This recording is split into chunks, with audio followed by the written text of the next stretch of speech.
Class. उम्मीद है सब लोग खैरियत से होंगे। आज हमारा सेकंड लेक्चर है नरेशन के हवाले से। गुज़िश्ता क्लास के अंदर हमने फर्स्ट लेक्चर दिया था जिसमें हमने आपको नरेशन यानी डायरेक्ट टू इनडायरेक्ट स्पीच सिखाई थी, लेकिन जो हमारी कैटेगरी थी वो फर्स्ट कैटेगरी थी जिसका नाम था असर्टिव और नेगेटिव नरेशन। ठीक है, अब सवाल यह है कि हमने असर्टिव और नेगेटिव नरेशन जो है वो एक साथ ही क्यों पढ़ा दी। उसकी वजह यह थी कि चाहे असर्टिव नरेशन हो या नेगेटिव नरेशन हो, रूल सेम होते हैं, ठीक है ना। लेकिन सेकंड कैटेगरी आज हम पढ़ा रहे हैं। अगर आप चाहें तो इसको नोट भी कर लें कि आज ये हमारी कौन सी कैटेगरी है। ये आज हमारी सेकंड कैटेगरी है, ठीक है। तो सेकंड कैटेगरी आज हम डिस्कस करने लगे हैं जिसका नाम है इंटेरोगेटिव नरेशन।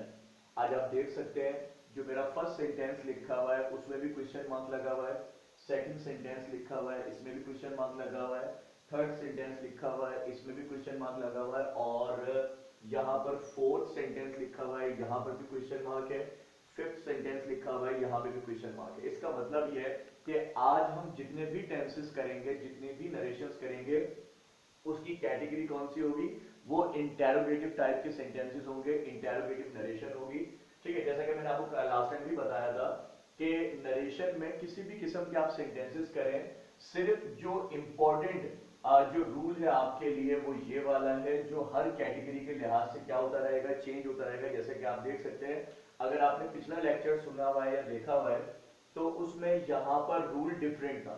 लास्ट टाइम हमने लिखा था कि said to changes with told और कॉमास चेंजेस विद दैट, ठीक है। लेकिन आज देखें लिखा हुआ है said to changes with asked और कॉमास चेंजेस विद इफ या वेदर, WHETHER। अच्छा, बाकी ये जो प्रोनाउंस के रूल थे, सॉरी हाँ, प्रोनाउंस के जो रूल थे वो सेम है, सेंटेंसेस चेंज करने के रूल बिल्कुल सेम है, ठीक है। ये जो हमने कैटेगरीज बताई थी प्रोनाउंस की, first category, second category, third category, ये भी बिल्कुल वैसे ही है। आज एक नई चीज का हमने इजाफा कर दिया है, यहाँ पर ये जो चंद रूल्स लिखे हुए हैं कि जब भी आपको नरेशन में दिस नजर आ जाए तो this changes with that, these changes with those, here changes with there, now changes with then, THEN, today changes with that day, tomorrow changes with the next day, yesterday changes with the previous day, ठीक है। तो ये rule जो मैं कल आपसे बात कर रहा था कि मैं आपको सिखाऊंगा बताऊंगा, तो ये रूल मैंने आपके सामने अगेन लिख दिया है। रूल नहीं है, बेसिकली ये चेंजेस है, ठीक है ना। रूल तो वो होते हैं जो पर्टिकुलर जगह पे इस्तेमाल हो, लेकिन जो चेंजेस होते हैं वो तो हर जगह पर कहने के इंप्लीमेंट किया जाता है, ठीक है। तो आज हम आपको डिस्कस करना शुरू करते हैं कि इंटेरोगेटिव टेंसेस अगर आ जाए तो उनको नरेट कैसे किया जाता है, उनको डायरेक्ट से इनडायरेक्ट में कन्वर्ट कैसे किया जाता है। तो देखिए फर्स्ट सेंटेंस को देखते हैं हम सबसे पहले। देखिए मैंने आपको बताया था कल भी कि कुछ चीजें फिक्स्ड होती हैं, जैसे कि मैंने आपको बताया था ये जो फर्स्ट लोकेशन है इसको हम हमेशा क्या कहेंगे, सब्जेक्ट कहेंगे, ठीक है। और कॉमास से ठीक पहले ये जो लोकेशन है इसको हम हमेशा क्या कहेंगे, इसको हम हमेशा ऑब्जेक्ट कहेंगे, ठीक है ना। क्लियर है बात।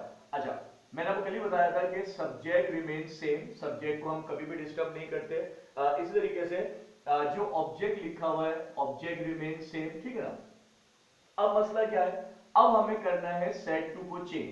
आपको याद होगा लास्ट क्लास में हमने सेट टू को चेंज किया था टोल्ड में, और उसकी वजह हमने बताई थी कि कॉमास के अंदर या तो असर्टिव टेंस लिखा हुआ था या फिर नेगेटिव टेंस लिखा हुआ था। लेकिन आज आप देख सकते हैं आखिर में क्वेश्चन मार्क लगा हुआ है और ये सेंटेंस जो है ये हेल्पिंग वर्ब से स्टार्ट हो रहा है। इसका मतलब ये है ये इंटेरोगेटिव टेंस है।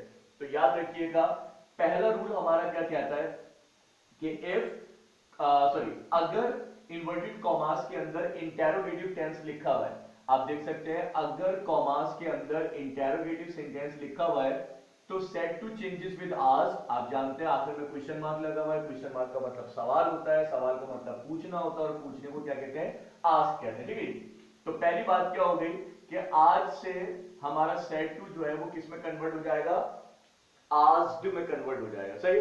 और फिर आज हमें कॉमास को कन्वर्ट करना है तो किस में कन्वर्ट करना है, चाहे तो आप इफ लिख दीजिए चाहे तो आप वेदर लिख दीजिए। ख्याल रखिएगा मौसम वाला वेदर मत लिख दीजिएगा, जो मौसम वाला वेदर होता है वो होता है WEATHER, लेकिन यहां पर जो वेदर लिखा हुआ है वो है WHETHER, यानी इफ को ही वेदर कहा जाता है। इफ लिख लें या वेदर लिख लें, दोनों का मतलब सेम है, ठीक है जी। तो चूंकि जगह शॉर्ट होती है तो हम क्या लिख लेते हैं, हम इफ लिख लेते हैं, ठीक है। अच्छा, अब आपने एक नया काम जो यहां पे सीखना और करना है जो बड़ा जरूरी है आपके लिए, जब भी नरेशन आपको इंटेरोगेटिव दी जाती है तो आप उसको इंटेरोगेटिव में ही कन्वर्ट नहीं कर सकते। तो आपने सबसे पहले क्या करना पड़ेगा, इंटेरोगेटिव को अपने जहन में या कहीं रफ जगह पर आपने इसको असर्टिव करना पड़ेगा, यानी सीधा करना पड़ेगा। यानी कि ये लिखा हुआ है आर यू, अगर आर यू को मुझे सीधा करना है या असर्टिव करना है तो क्या हो जाएगा, ये हो जाएगा यू आर। ठीक है जी। तो इसका मतलब यह है, अब हम इसको आर यू नहीं पढ़ेंगे बल्कि क्या पढ़ेंगे, इसको हम यू आर पढ़ेंगे। और आप ये जानते हैं कि you changes with object, you changes with object, लेकिन कल वाले रूल्स भी लिखे हुए एज इट इज कि जब भी यू आ जाए कॉमास में तो चेंजेस विद ऑब्जेक्ट, यानी यू की जगह पर कौन आकर रिप्लेस हो जाता है, ऑब्जेक्ट रिप्लेस हो जाता है। ठीक है जी। तो हमारे पास ऑब्जेक्ट हिम है और आपको हमने बताया था कि अगर हेल्पिंग वर्ब से पहले यू लिखा हुआ होगा तो वो फर्स्ट कैटेगरी है।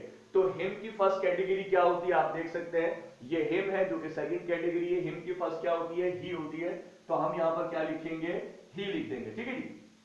उसके बाद अब टेंस लिखा हुआ है कि यू आर विद मी, यानी प्रेजेंट सिंपल का टेंस लिखा हुआ है। तो आपको याद होगा हमने सेंटेंस के हवाले से आपको रूल बताए थे कि जितने भी प्रेजेंट होते हैं वो किस में चले जाते हैं, सेम एज पास्ट, यानी जैसे वाला प्रेजेंट वैसे वाला पास्ट। तो प्रेजेंट सिंपल है तो चेंज किस में हो जाएगा, पास्ट सिंपल में।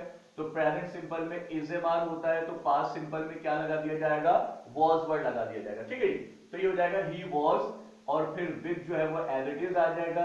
मी के बारे में हमने आपको बताया हमेशा कि मी चेंजेस विद सब्जेक्ट, चाहे आई हो चाहे मी हो चाहे माय हो। ठीक है ना। तो मी चेंजेस विद सब्जेक्ट होता है। ठीक है। और सब्जेक्ट आप किसको कह चुके हैं, शी को कह चुके हैं। और आप जानते हैं मी कौन सी कैटेगरी है, मी जो है वो सेकंड कैटेगरी है। तो इसका मतलब ये इसकी जगह पर आप जिसको भी रिप्लेस करेंगे उसको भी कैसा होना पड़ेगा, सेकंड होना पड़ेगा। तो शी की सेकंड कैटेगरी क्या होती है, वो हर होती है। तो हर लिखेंगे और आखिर में फुल स्टॉप लगा रहे होंगे और आप भी कंफ्यूज हो रहे होंगे, क्वेश्चन मार्क कहां चला गया। तो हमने आपको पहले बता दिया है कि जब ये इंटेरोगेटिव टेंस होता है तो हम इसको माइंड में ही सपोज कर लेते हैं कि ये असर्टिव है। ठीक है ना। और इसको हम बनाते भी कैसे हैं, असर्टिव करके बनाते हैं, क्योंकि इंटेरोगेटिव का रिएक्शन आप यहां पे भी दिखा चुके हैं और यहां पे भी दिखा चुके हैं। तो आपको ना इंटेरोगेटिव करके बनाने की जरूरत है और ना क्वेश्चन मार्क लगाने की जरूरत है, क्योंकि हम इसको ऑलरेडी असर्टिव कर चुके हैं। बस ये बात इसमें बड़ी लॉजिकल है जो कि आपको हमेशा याद रखनी है। ठीक है जी। नेक्स्ट देखते हैं। अब देखिए यहां पर भी क्या है, सब्जेक्ट और ये ऑब्जेक्ट। और हमने आपको हमेशा बताया है कि सब्जेक्ट रिमेन सेम और ऑब्जेक्ट रिमेन सेम। फिर आज हम सेड टू को कन्वर्ट करेंगे किसके अंदर, आस्क्ड के अंदर।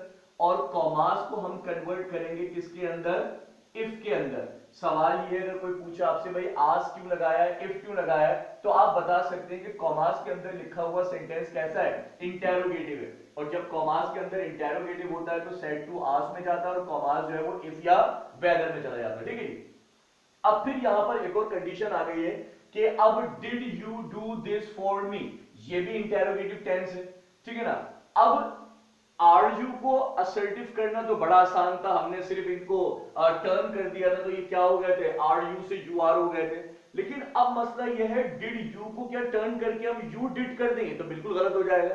सही ना। तो याद रखिएगा जब कभी भी डू हेल्पिंग वर्ब हो या डिड हेल्पिंग वर्ब हो, याद रखिएगा कभी भी डू डज या डिड हेल्पिंग वर्ब हो तो उसको असर्टिव करने का तरीका क्या है, शॉर्टली बता रहा हूं। ठीक है ना। आप यूं समझ लीजिएगा यहां पर डिड है ही नहीं, सही, तो ऑटोमेटिकली क्या हो जाएगा, असर्टिव हो जाएगा। हालांकि हम जानते हैं असर्टिव में सेकंड फॉर्म होती है पास्ट इंडेफिनिट में, लेकिन चूंकि हमें पता है हमने तो टेंस चेंज ही करना है। ठीक है ना। तो ज्यादा आसान क्या है कि जब भी आपको डू डज या डिड नजर आ जाए तो आप इनको समझ लिया करें कि ये है ही नहीं। सही ना। तो हमने भी सपोज कर लिया कि यहां पर डिड है ही नहीं। अब देखिए ये ऑटोमेटिकली असर्टिव हो गया। आप जानते हैं you changes with object, you changes with object, तो ऑब्जेक्ट हर लिखा हुआ है, वर्ब से पहले यू लिखा हुआ है तो फर्स्ट कैटेगरी है, तो हर की फर्स्ट कैटेगरी क्या होगी हमारे पास, वो शी हो जाएगी। सही है। अब टेंस की बारी है। आप देखें वैसे तो यहां फर्स्ट फॉर्म लिखी हुई है लेकिन ये टेंस कौन सा है, ये है पास्ट इंडेफिनिट। और हमने आपको क्या बताया था, हमने आपसे कहा था past indefinite changes with past perfect. तो पास्ट इंडेफिनिट जब भी होगा तो हम क्या करेंगे, पास्ट परफेक्ट में कन्वर्ट करेंगे। तो पास्ट परफेक्ट में हैड हेल्पिंग वर्ब लगाना पड़ता है और डू की थर्ड फॉर्म क्या हो जाएगी, वो डन हो जाएगी। सही है। तो ये क्या हो जाएगा, इफ शी हैड डन। और आपको देखिए दिस लिखा हुआ है और इसके लिए मैंने यहां पे रूल्स लिखे हुए हैं कि दिस चेंजेस विद दैट अगर these लिखा हुआ हो तो those में कन्वर्ट करते हैं, here changes with there, now changes with then, today changes with that day, tomorrow changes with the next day और yesterday changes with the previous day। ठीक है जी। तो अब ये जानते हैं हम कि this changes with क्या हो जाएगा, वो that हो जाएगा और for as it is रहेगा। me changes with देख सकते हैं आप, me changes with subject और सब्जेक्ट हमारे पास ही है। मी चूंकि सेकंड कैटेगरी है तो ही की सेकंड कैटेगरी क्या होती है, वो हिम होती है। और जैसा कि आप जानते हैं कि हमने टेंस को पहले ही डिड हटाकर असर्टिव कर लिया था, तो लिहाजा आपको अब क्वेश्चन मार्क लगाने की जरूरत नहीं। ठीक हो गया। चलिए अब आगे बढ़ते हैं मजीद। पहले ये मिटा देते हैं जो हमने क्रॉस लगाया है। तो देखिए अब मजीद आगे बढ़ते हैं। क्या सब्जेक्ट हमारे पास है यू, ऑब्जेक्ट हमारे पास है हिम। तो आप जानते हैं सब्जेक्ट रिमेन सेम और ऑब्जेक्ट रिमेन सेम। और अभी अभी हमने आपको बताया said to changes with asked और कॉमास चेंजेस विद इफ। सवाल ये है कि सर आस्क्ड और इफ क्यों लगा दिया, क्योंकि हमें आखिर में क्वेश्चन मार्क भी नजर आ रहा है और नजर आ रहा है कि सर ये हेल्पिंग वर्ब से स्टार्ट हो रहा है, इसका मतलब है टेंस कैसा है, इंटेरोगेटिव है।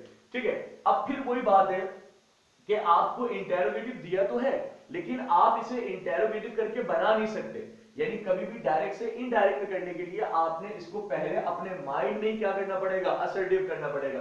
तो चूंकि अभी हम बिगिनिंग लेवल पर है तो हम क्या करते हैं, हम विल यू को अरेंज कर लेते हैं किस लिहाज से, यू विल के लिहाज से। तो अब हमारा जो सेंटेंस है हम सपोज कर लेंगे यहां के बजाय वो यू विल से स्टार्ट हो रहा है। तो आप जानते हैं you changes with object, you first category है तो हिम की फर्स्ट कैटेगरी क्या हो जाएगी, ही हो जाएगी। और आपको मैंने बताया फ्यूचर का कोई भी टेंस हो आप देख सकते हैं इफ कॉमास के अंदर ऑल फ्यूचर, कोई भी फ्यूचर का टेंस हो इसका जो विल होगा वो किस में कन्वर्ट हो जाएगा, वुड में कन्वर्ट हो जाएगा। सही है। तो आप देख सकते हैं आप विल को हम किस में कन्वर्ट करेंगे, हम इसको वुड में कन्वर्ट करेंगे। बाकी किसी हेल्पिंग वर्ब से या वर्ब से हम कोई डिस्टर्बेंस क्रिएट नहीं करेंगे, बल्कि वुड के बाद बी रहेगा। सही है। वर्ब की आईएनजी फॉर्म रहेगी। हाँ फिर आ जाता है हेयर। हेयर के बारे में आप ये वाले रूल फॉलो करेंगे, here changes with there, here changes with there. तो आप ये जानते हैं कि अब हमें हेयर की जगह पे किसको रिप्लेस करना पड़ेगा, देयर को रिप्लेस करना पड़ेगा, टू लगाना पड़ेगा। मी चेंजेस विद सब्जेक्ट, आप देख सकते हैं मी चेंजेस विद सब्जेक्ट। तो यहां पर सब्जेक्ट क्या है हमारे पास, यू, और मी कौन सी कैटेगरी है, सेकंड। तो यू की सेकंड कैटेगरी क्या होती है, वो यू ही होती है। तो हम यहाँ पे यू लगा देंगे और फुल स्टॉप लगाएंगे क्योंकि हम टेंस को पहले क्या कर चुके हैं, अरेंज कर चुके हैं, असर्टिव कर चुके हैं। ठीक है जी। तो you asked him if he would be calling there to you. सही। तो ये हो गया हमारा थर्ड सेंटेंस जो कि फ्यूचर कंटीन्यूअस का था। और आज जो है मैंने मिक्सचर ऑफ सेंटेंसेस लिए। कल मैंने आपको बड़ा सीक्वेंस से बताया था कि पहले प्रेजेंट सिंपल, फिर प्रेजेंट डेफिनेट, फिर प्रेजेंट कंटीन्यूअस, फिर प्रेजेंट परफेक्ट, फिर प्रेजेंट परफेक्ट कंटीन्यूअस, फिर पास्ट के मैंने तमाम कराए थे। लेकिन अब क्योंकि आप यूज्ड टू हो गए तो अब मैं डायरेक्ट कोई से भी मैंने बीच में सेंटेंसेस दे लिए। जैसे कि सिंपल मैंने प्रेजेंट से उठा लिया, इंडेफिनिट मैंने पास्ट में से उठा लिया, कंटीन्यूअस मैंने फ्यूचर में से उठा लिया, और आप देख सकते हैं अब परफेक्ट जो है मैंने प्रेजेंट में से उठाया है। ठीक है। तो देखिए जी एज यूजुअल सब्जेक्ट और ऑब्जेक्ट, तो सब्जेक्ट रिमेन सेम और object remain same. Said to changes with asked और कॉमास चेंजेस विद इफ। सही देख सकते हैं आप। और कोई आपसे रीजन पूछे भाई आस्क क्यों लगाया, इफ क्यों लगाया, तो आप बता सकते हैं कि ये इंटेरोगेटिव है और हेल्पिंग वर्ब से स्टार्ट हो रहा है। ठीक है जी। अब फिर वही बात कि हम कभी भी इंटेरोगेटिव रख के नहीं बना सकते, हमें इसको पहले अरेंज करना पड़ेगा, असर्टिव करना पड़ेगा। तो हैव यू को अरेंज करना बड़ा आसान है। सिर्फ आप क्या सपोज कर लीजिए, ये हैव यू नहीं है बल्कि यू हैव है। सही। ऐसा करना नहीं है, कटिंग वटिंग करनी नहीं है आपने, तो आपके माइंड में होना चाहिए, सिर्फ समझाने के लिए आपको लिख के दिखा रहा हूं। सही। यू चेंजेस विद, आप देख सकते हैं यू चेंजेस विद ऑब्जेक्ट, और ऑब्जेक्ट हमारे पास इस वक्त अस लिखा हुआ है, वर्ब से पहले यू लिखा हुआ है, लिहाजा फर्स्ट कैटेगरी है। तो अस की फर्स्ट कैटेगरी क्या होती है, वो होती है वी। और आप जानते हैं हैव डन यानी प्रेजेंट परफेक्ट, तो मैंने बताया जितने प्रेजेंट होंगे चेंजेस विद पास्ट। ठीक है। तो आप ये जानते हैं कि आप प्रेजेंट परफेक्ट है तो चेंजेस विद क्या हो जाएगा, पास्ट परफेक्ट, यानी कि वी हैड, और ऑलरेडी थर्ड फॉर्म तो लिखी भी यहाँ पे। फिर वही बात दिस चेंजेस विद दैट। सही। तो हम यहाँ पर दैट कर देंगे, टू लिख देंगे अस। अब आप देख सकते हैं as changes with subject, as changes with subject, और सब्जेक्ट कौन है आपके पास, दे। अस कौन सी कैटेगरी है, वहां देख सकते हैं आप, ये सेकंड कैटेगरी है अस। तो दे की सेकंड कैटेगरी क्या हो जाएगी, डैम हो जाएगी, तो हम यहाँ पे डैम लिख देंगे और फुल स्टॉप लगा देंगे क्योंकि हम अरेंज करके बना रहे हैं, ठीक है जी। अब आप देख सकते हैं मैंने परफेक्ट कंटीन्यूअस का टेंस लिया है लेकिन फ्यूचर परफेक्ट कंटीन्यूअस का टेंस लिया है, ठीक है जी। तो कैसे बनाएंगे देखिए, subject remain same, object remain same, तो सब्जेक्ट एज इट इज आ जाएगा और ऑब्जेक्ट यानी डैम एज इट इज आ जाएगा। फिर said to changes with asked, ठीक है, और कॉमास चेंजेस विद इफ। आप देख सकते हैं कॉमास की जगह पे इफ लगा दिया है और सेट टू की जगह पे आस्क्ड लगा दिया है, ठीक है। फिर लिखते हैं क्या, विल यू।